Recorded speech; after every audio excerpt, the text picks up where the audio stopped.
அது இதெல்லாம் இல்ல, அது மன்னராட்சி, இது மக்களாட்சி. மக்களாட்சியில தான் சொல்றேன். மக்களாட்சியில எப்படி மன்னராட்சி பொருத்தி பார்க்க முடியும்? பொருத்தி பார்க்க வேணாம். மக்களாட்சின்னு நினைச்சுக்கிட்டு இருக்கீங்க நீங்க கேக்குறீங்க. மக்களுக்கு தமிழ்நாட்டுல இல்ல.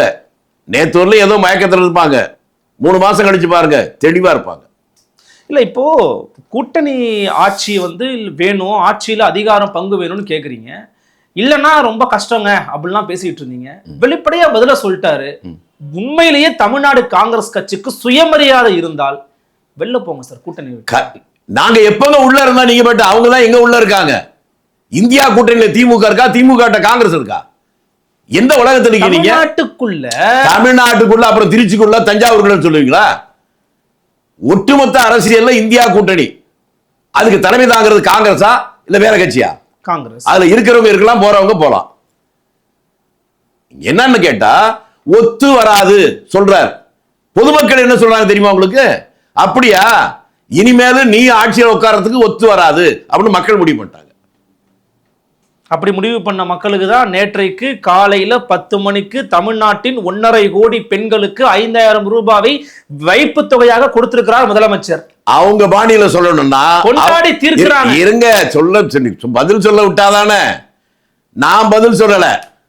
அவங்க கட்சியில் இருக்கிற ஒரு மாநில செயலாளர் ஒரு தடவை பேசினாரு.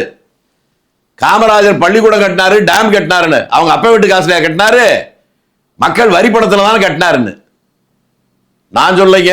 அவங்க கட்சியில் இருக்க ஒரு செயலாளர் இப்போ இருக்கிறார். அதான் இதுக்கு பதில். 2வது, ஊதாரிக்கும் பொறுப்புள்ள குடும்ப தலைவனுக்கும் வித்தியாசம் இருக்கு. ஏற்கனவே தமிழ்நாட்டுடைய கடன் 10 லட்சம் கோடி. இந்த 4.5 ஆண்டுகள் மட்டுமே 5 லட்சம் கோடி கடன். எல்லா வரியும் ஏறி போச்சு.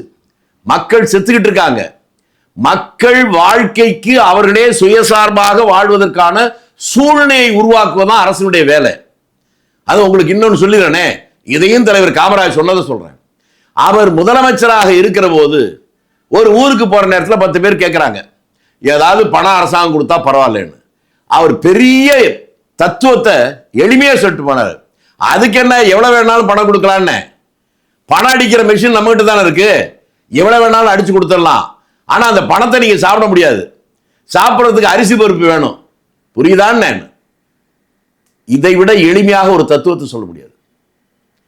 சுயசார் நீங்க என்னங்க, கரண்ட் பில் எவ்வளவு வந்திருக்கு, ஹவுஸ் டாக்ஸ் எவ்வளவு வந்திருக்கு. நான் ஒண்ணு இல்லை, இப்போ சட்டை வேட்டி, சட்டையும் பேண்ட் இருக்கு, லாண்டியில போட்டீங்களா, நீங்க துவச்சுக்கிறீங்களா? நான் தான் துவைக்கிறேன். அதனால தப்பிச்சுக்கிட்டீங்க. உங்களுக்கு தெரியல. லாண்டியில போட்டு பாருங்க. 4 வருஷத்துக்கு முன்னால எவ்வளவு வாங்கினாங்க, இப்ப எவ்வளவு வாங்கினாங்க.